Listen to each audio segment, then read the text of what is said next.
Hello and welcome to this new episode of Open Book Entrepreneur. Today we have Steven here with us. He's built a really amazing company with over 200 employees, and then also, sold it to a big competitor, and then started coaching others how to do the same. So, Steven, please introduce yourself and your business to our audience. Yeah, Tony, thank you so much for having me on the show. As you mentioned, I built a technology company with over 200 employees across 12 countries. Later sold it to a $4 billion competitor. During that process, I learned a lot about, scaling and really properly preparing a company for an exit. So right now, it's really rewarding to actually be able to pay it back to the entrepreneurial community to help other entrepreneurs and founders go through a similar journey that I did. So having a lot of fun living an exit, through the eyes of other founders.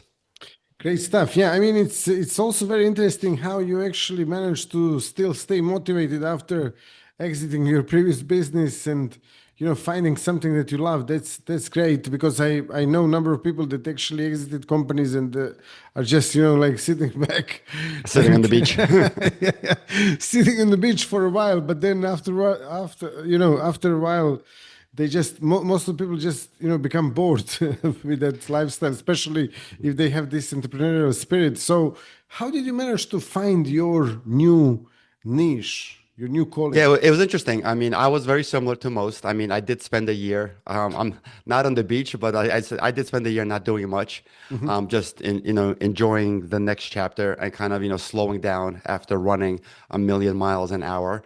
And then the advisory firms that I worked with, they actually came to me and they asked me to join them because they enjoyed working with me as a founder. And they said, "Hey, you've learned a lot during this process. Why don't you come join us and Hmm. help, pay it forward in the entrepreneurial community?" So I took that on as a great challenge. I said, "Hey, if I can do this for myself, I would love to see if I can help others." And so far, it's been a lot of fun. B, it's been challenging because I get to live vicariously, through other founders and their companies. And it's been rewarding. So to see them, grow as a result of the advice that I give and to see them achieve a maximum exit is super, super rewarding to experience this time from the advisory side. Totally. And what's like one of the major things that you help your clients? So if you look at, for example, companies that are not using your services against the companies that are using your services, like how do you help them? Yeah, there's a lot of things that some founders are, for lack of a better word, are blind to. Like staff, for instance, they may have some people that have been with them from day one, and they were really, really good at helping the company launch from, off the ground, let's say to about 3 million or maybe $5 billion in revenue. But they're not the ideal candidate to be with the company for continued growth from 5 million to 10 or 10 to $50 million. So, and a lot of founders are very, very loyal to, people that have been with them for a very long time.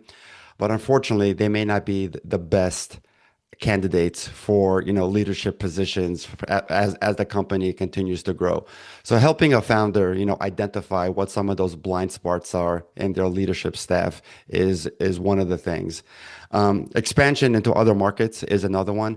Some founders are very comfortable in the markets that they currently serve, and they may be overlooking opportunities to truly expand, especially internationally. Some are very eager to go international because it's exciting. Some are very hesitant because it's scary. Europe has a ton of countries with a lot of different cultures and a lot of different laws, and each getting into each country is its own challenge. So that's another area of opportunity that I help uncover.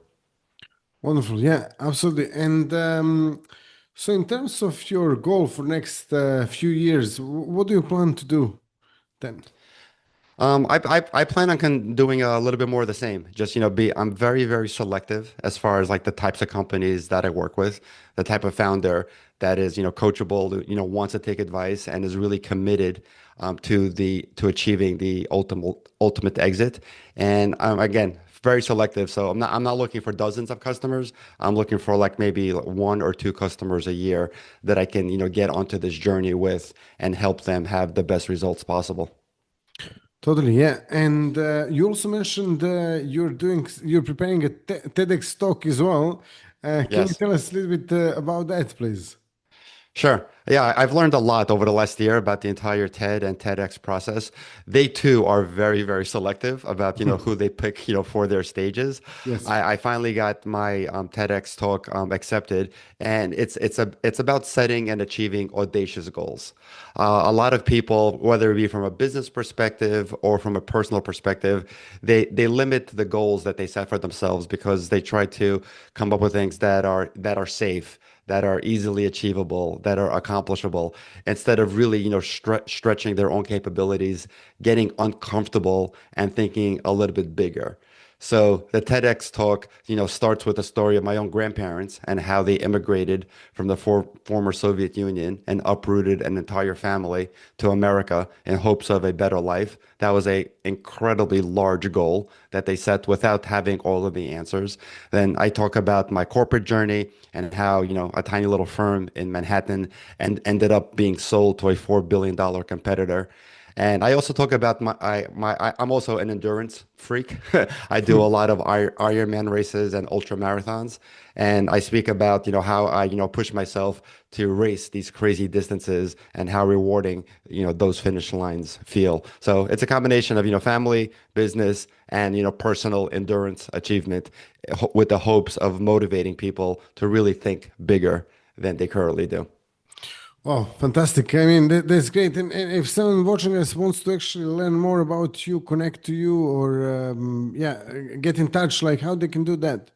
Sure. I mean, all of my social handles are available on my website. My website is stevenpivnik.com. And I'm also pretty active on LinkedIn as well as Instagram. Again, Steven Pivnik, one word on Instagram, Steven Pivnik, one word on LinkedIn. Great stuff. Yeah, we can share this in the description of this episode as well. Thank you all for watching and listening to this episode. If you liked it, drop us a like. If you have any questions for Steven and me, drop them down in the comments. That would be nice. We can answer them. And then on top of that, Steven, thank you so much for being a guest today, for sharing your story, your knowledge. And yeah, see you all in the next episode. All the best and bye bye. Thanks, Tony.